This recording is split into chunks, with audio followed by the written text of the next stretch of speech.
Hey guys, and welcome to Wrestling Days. So this is a video on NXT. Just finished watching the latest episode. Really interesting episode actually, because it was filmed in a different location. It was filmed at University of Central Florida. And there's a few things that stuck out straight away. It was a bigger crowd. It was still a vocal crowd. You could tell that they were still in the Florida area. I mean, I know NXT gets great responses wherever they go, but obviously Florida is their home. Orlando is their home. So it still worked. It wasn't lost. It wasn't like it was, you know, a big empty space with, you know, lots of silences or anything. This was still very much a passionate crowd. I missed the ramp. I know that sounds silly, but don't like it when they walk out the same level as what the crowd are on. So really did miss having the ramp.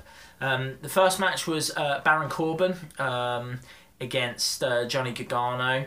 Now this was a brilliant match. I really enjoyed this. I really like Baron Corbin's ring attire. Certainly his jacket.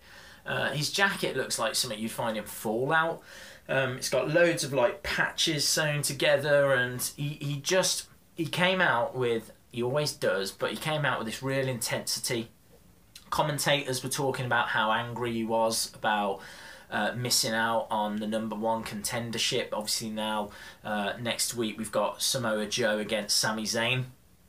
Corbin was in that mix, and you know, they were saying that he's especially angry at the moment as a result of not advancing further in that, and it kind of showed in the match as well. Really good pop for Johnny Gargano. Johnny Wrestling chants were coming up, and I think he had Johnny Wrestling actually written on his trunks. And I was watching this match and I was thinking to myself, is Gargano the next Daniel Bryan? He's very likeable. He's very passionate about wrestling. He's a wrestling technician. He doesn't say much. There's not been many promos from him.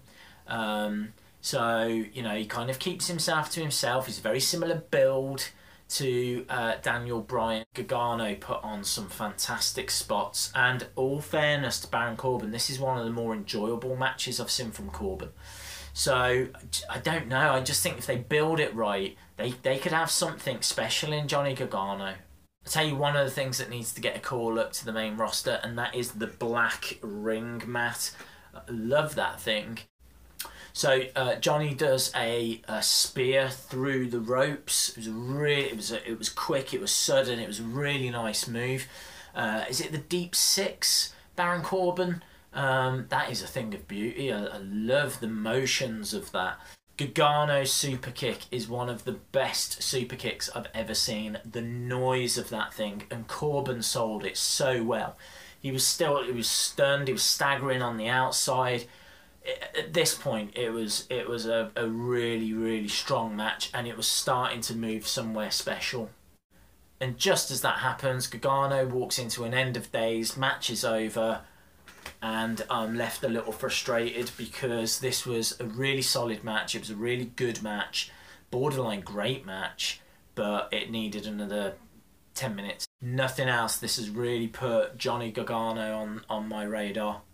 What has happened to Rich Brennan? You know, he was on SmackDown, he was on NXT as announcer, and now he just finds himself doing backstage interviews. I don't understand what he's done. I don't know whose cornflakes he pissed in, but something's gone wrong with that guy. He's a good talent. I've always enjoyed him, and now he's just doing backstage interviews. It doesn't make any sense. Promos for Zayn and Joe. I want Joe to win this. I really do, because there's rumours he's going to get called up. I'd like him to have a short run with the title. So, you know, if Balor's injured at the moment, they're saying it's not serious, but with Balor's injury, I think that, well, if they could do a match, then I think Balor should drop it. I'd love to see Undertaker Balor. I mean, there's been rumours today Kevin Owens wants the Undertaker. I think that could be cool, but I'd love to see the Demon against the Dead Man, and they could still do that with him as NXT champion, but why not give it Joe? Why not give Joe a run? Hype Bros up next. Love Zack Ryder. I've always been a fan of Zack Ryder's. I think Mojo Rawley's got potential. I think this team's got potential. And I've got to be honest, they delivered this week. Well, for me, they did anyway. I've seen some reviews of this where a few people said they still feel it's a bit flat. And I understand, but I'm seeing improvements. And there's a few more spots now that are starting to appear. They hit the ring, they're very colourful. I'd love to see Mattel make figures of these two, because with their Bro Me and Hype Bro shirts and everything, they're just really colourful. They were up against two nobodies, and it was a squash match, but there were some really good spots in this. The hyperdrive into the broski boot, into the, is it the Hype Rider, I think their finishing move's called. It was smooth transitions from move to move. There were some good looking spots in there. The crowd were behind it, yeah, you know, it was good for what it was. I think the "he ain't hyped" chant could get somewhere. I don't think this is going to take them to the moon, but I think there's potential for it to certainly grow further. And well, let's see. I don't think that it's a bad gimmick at the moment. I'm still on board with it. Next, we saw Bayley backstage with Carmella, and the first thing that jumped out was Bayley's new shirt. It had little caricatures, if you will, little cartoon drawings of the 4 horsewomen. So it had Bayley, it had Charlotte, it had Sasha, it had Becky Lynch. It's a shirt I've not seen before. Clearly she's wearing it for a reason, so I'm guessing you can get it on WWE Shop. They didn't really make a massive deal out of it. It didn't get pointed out or anything, but it's the first time I'd seen it, and I thought it looked really cool. I think the build-up to this Carmella-Bayley match has been really strong. I like the fact that they're friends. There's times in this promo it felt a bit too nicey, a bit too, it went too far during this promo at a point, but it didn't sour the build for me. And if anything, it just made what comes later on in the broadcast even more impactful. Next up, Alexa Bliss versus Carmella, so I'm guessing heel versus heel, which is really bizarre. I don't know if it was Blake or Murphy that came out first, but the ring announcer announced Alexa Bliss, and then the camera goes to the entrance, and there's Blake or Murphy, and like they kind of came out on his own. So I didn't. For a second, I thought, are they having us on? Is something? What's going? And then she came out, still wearing this Freddy Krueger thing, which is a real hangover. First time we saw it, I think, was Halloween. And I think the commentators were like, "Oh, it's really clever. Why are they still wearing it? I don't understand this kind of knitted Freddy Krueger number." But anyway, she was up against Cameron. Cameron came out. Cameron's music's pretty cool. Really don't like this kind of collar with a little necktie thing. She wrestled in it as well. I honestly thought she was going to take it off. She doesn't. She wrestles the match in this little collar thing with a necktie. Looked ridiculous. I think she was in like green as well, which is like a really ugly colour.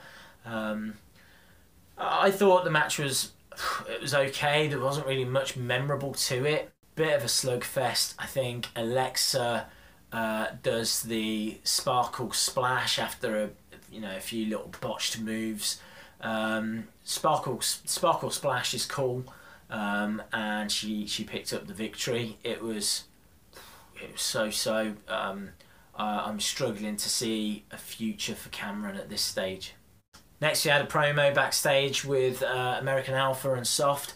It was really quite funny. The two were like trading insults with each other, and yeah, it kind of works. You know, Gable can talk, and we know Enzo can talk, and it was just a fun little segment. Next, we had Elias Sampson going up against Jesse Sorensen. This was awful. There was nothing that I saw. I think there was like a clothesline. I remember a neck breaker from Elias, and it finished. It was awful. And then finally to the main event, Bayley versus Carmella. This was a really good match. This is Carmella's best match that I've seen. I think Bayley did really well. Bayley was selling a lot of Carmella's offense really well. I mean, they are genuinely really good friends. Bayley was always going to do what she could to make Carmella look good. And it works. I think the best spot was Carmella had just knocked Bayley to the outside. You could see that she was a bit conflicted. It's her friend. Has it gone too far? And then it dawns on her, this is my chance. And so she's looking in the ring. She's like, should I? Should I jump out? Should I go for it? You know, the crowd are chanting her on. She does. She runs the ropes, throws herself out, lands on Bayley. Crowd are behind her at this point, chanting, you know, one more time. I think there was a "How you doing" chant that was kicking up as well. She does it again, does it for a second time. Really, really good. It's just really simple but really strong storytelling, and that has always been NXT's calling card. You know, they do that better than the main roster. It's worth saying as well at the start, I do like when they do that. It's a championship match and they put the spotlight on the two competitors. You had Bayley and they had Carmella. But why did Bayley always walk out of the spotlight? The match finished with a load of real close pinfalls. It was really fast paced. It was really starting to pick up. You know, loads of pins. And unfortunately it finished with one of those. You know, I think Bayley just manages to flip her, get the 3 count, match was done. Very similar to the first match of the evening. This felt about 10 minutes too short. I mean, that's got to be a good thing. The fact that there's a few matches on here that I wanted to see go longer just shows that NXT is still in a really good place. Meant a lot to Carmella, you could tell that. She was really upset afterwards, and it looked fairly genuine. But then really the highlight of the whole thing, I think what everybody's talking about, Carmella leaves Bayley in the ring and out comes Eva Marie and Nia Jax. They jump on Carmella. Bayley then comes out to try and save her friend. I don't know if you noticed this, but she goes after Eva Marie. Eva Marie absolutely no sells what Bayley is doing. I think Bayley hits her a couple of times. Eva Marie just carries on doing what she's doing. She's not thinking, she's not ring aware, she's not picking up. You've just been smacked in the back of the head. Could you respond, please? She doesn't, and she just makes that bit look a little bit weaker than it should have. Bayley goes down. The two go into the ring, carry on destroying Carmella. Bayley's obviously, you know, out of the picture. Out comes Asuka. You know, what a brilliant moment. Asuka comes out. I mean, she is basically WWE's Ronda Rousey. Asuka comes out, comes onto the apron, fantastic stare down. You know, Asuka's staring straight at Nia Jax. I mean, Eva Marie's there in the background, but I don't think anybody's concerned about Eva Marie. It was literally a Nia Jax Asuka stare down. They walk off.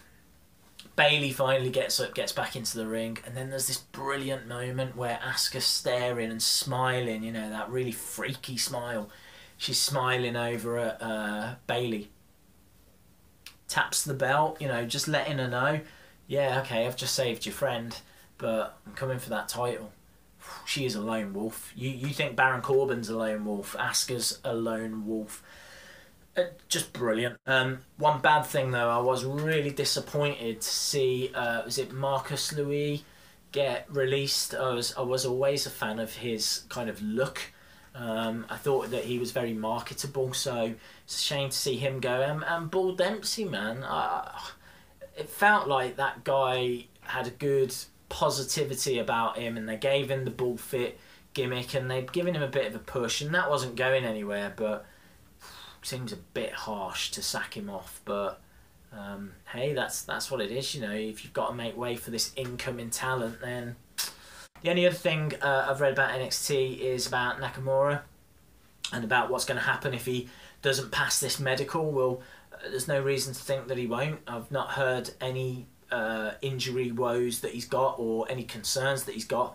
He's just not had his medical yet, so don't see any concern at this stage. I think that he'll pass and he'll be facing Sami Zayn at TakeOver. Cool. Well, thanks a lot for watching, as always. Don't forget, you can follow me on Twitter at Wrestling Days UK.